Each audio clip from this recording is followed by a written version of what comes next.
Hey, my name is Z and welcome to ZC Culture. Today we're going to be talking about my PWI and versus my HBCU. Let's get into the video.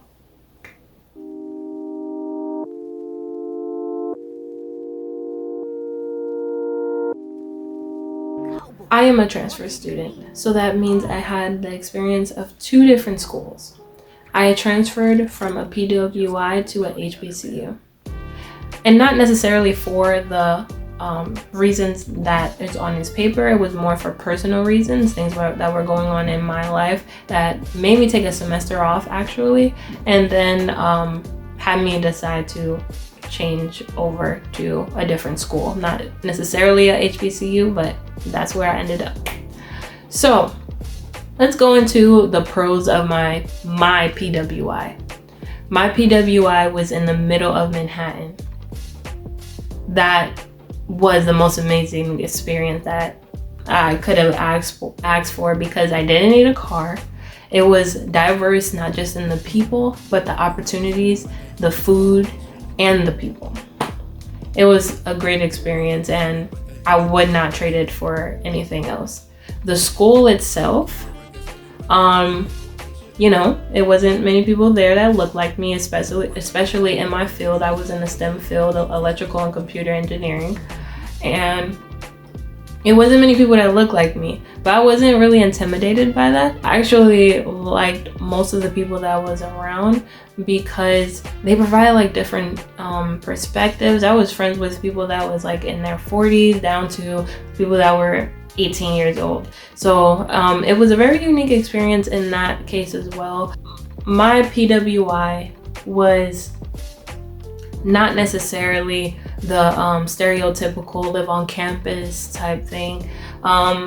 Even when I was an RA at some point at that school, and even even living on campus was off campus because they considered the city your campus. So the closest dorms or residence halls were train ride away. So that was a unique experience. It was great because we didn't get discounted like Metro cards or anything like that. So we had to pay out of pocket. So there was times where it was like, am I gonna eat or am I going to get to school today? When you're looking into schools, you shouldn't just be looking at how much it is to pay for classes, because that is not the true cost of going to that school. For my HBCU, very unique experience as well. The time I was coming into the school, it was facing a very serious it was a very serious time because they were threatened to get their accreditation taken away if they didn't like increase certain things like admission and things like that. And I know the specifics because it was all over the news, and I also worked in the admissions office when I did transfer to the school. So in that retrospect, it was it may be a little bit different than what you may experience now, because it was a very hopeful time for me, and that's why I still chose to go to the school, even not knowing if it was going to get its accreditation back. It wound up getting its accreditation back. One of the pros for me were that the student and staffs look like me. Their pro was the low cost. I don't know about every HBCU, because I know that when I was applying to colleges, the college that I wanted to go to, my dream school, actually accepted me, but I could not afford it. They did not give me enough money. So I know it's not the same for every HBCU, but for my HBCU, that was the case. It was pretty low cost compared to the other school that I went to and the other schools that I was looking for when I did apply for schools. One of the cons is location. A lot of the HBCUs are located in a rural part of the United States, southern United States. They are all over the states, but mostly concentrated in the southern United States. They are in rural areas, or they're in areas where it's not as city-like as Manhattan. let's say. That was a con for me because I don't like driving and I like the city. So that was a con for me. It may not be a con for you, but now I'm just talking about my personal experience. Another con is the cliques.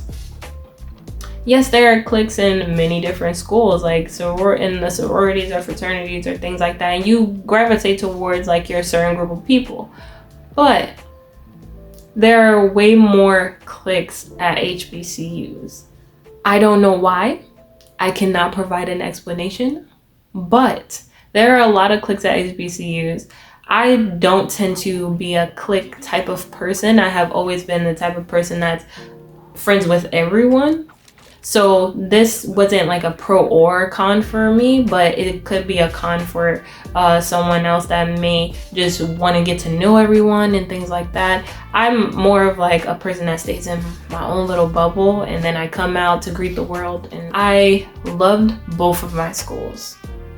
And I can't say that I would bash a PWI over a HBCU or HBCU over a PWI. You need to ask yourself, what do I want? What do I want for my college experience? And that's what you need to determine your college choices on. I didn't transfer solely because of my school. I transferred because of the experiences that I was having and aligned with other things that happened in my school, but it wasn't the school itself. My HBCU was a great experience, but it may not be for everyone. Do your own research. Visit the school, not during the panoramic, but visit them maybe virtually, like a virtual tour, and get the experience of maybe people that actually go there. I hope this video helped you determine whether a PWI or HBCU is where you want to go. Thank you for watching, and I hope you like and subscribe. That really helps out my channel. And I'll see you in the next video. Bye.